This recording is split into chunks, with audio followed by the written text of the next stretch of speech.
a small, run-down town in the American Midwest, home to the notorious Hellhound biker gang. The sun hung low over the town of Blackstone, casting long shadows on the cracked street.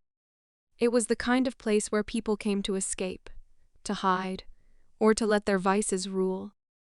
The Hellhounds, a biker gang notorious for their ruthless ways and chaotic lifestyle, had been the unseen rulers of the town for years.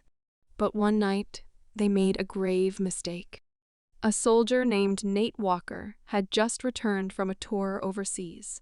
A quiet, battle-hardened man in his early 30s, Nate had seen things that would have broken most people. But he was different, stoic, unwavering, and deeply loyal to the values of duty and honor. His only desire now was to find peace in the small town where he grew up and reconnect with old friends. Nate's first mistake was walking into the local bar after his long absence. He just wanted a drink and some quiet. But the Hellhounds were already there, drowning their beers and their anger in a haze of smoke and crude jokes. The leader of the Hellhounds, a hulking figure named Kurt the Bear Danner, had a reputation. He wasn't just big, he was violent, unpredictable, and always looking for someone to push around. Seeing the quiet soldier walk in, he immediately took an interest. "What's this? Another soldier come back to feel sorry for himself?" Kurt taunted, his voice a low growl. Nate tried to ignore him, sitting alone at the bar, his back straight, his eyes scanning the room. But the biker wasn't one to let a slight slide. "Hey, soldier boy, you gonna sit there with your head down all night, or you gonna earn that uniform you used to wear?" Kurt sneered. The entire bar fell silent. Nate's fingers clenched around his glass, but he didn't look up. That's when things escalated. Kurt shoved Nate's drink off the bar, splashing it across his lap. "Not gonna back down, huh? You got a spine under all that military crap, soldier?" Nate stood slowly, his eyes calm and calculating.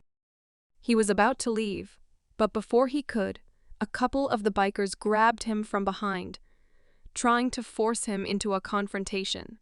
That was their mistake. What they didn't know was that Nate had spent the last decade in combat zones, facing enemies far deadlier than anything a gang of bikers could throw at him. As the first man tried to pull him back, Nate's military training kicked in. His movements were swift, deliberate, and precise. With a sharp twist, he threw the biker off him, sending him crashing into a table.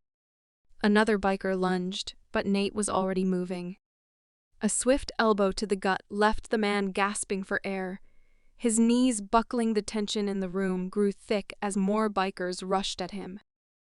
But Nate didn't break a sweat. He fought with the controlled fury of someone who had seen the worst of humanity and knew how to defend himself. Within moments, the Hellhounds found themselves thrown out of the bar, licking their wounds and muttering curses. But that wasn't the end. The Hellhounds didn't take defeat lightly. They had connections. The next day, they had Nate arrested for assaulting their gang members. They pressured the local police to detain him, hoping to send a message. But they made another grave error. Nate had spent time in more than one military prison.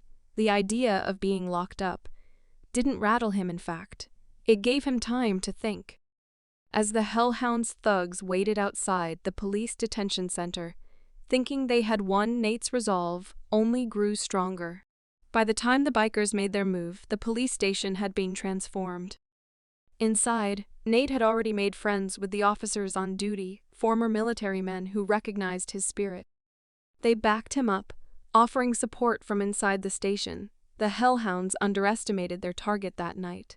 As the bikers came to collect Nate, they found themselves at the mercy of his old allies. The station was on lockdown. Inside, Nate, along with his veteran comrades in the force, launched a counterstrike, capturing the Hellhounds and turning the tables on the gang. In the end, Kurt, the Bear Danner, and his crew were thrown into a holding cell. They learned the hard way that they had messed with the wrong soldier, and even the law couldn't save them now. Nate walked out of the detention center, a free man, a grim smile crossing his face as he heard the distant growl of motorcycles fading into the night. In a world full of chaos, one man's honor and loyalty were enough to make the strongest of them tremble.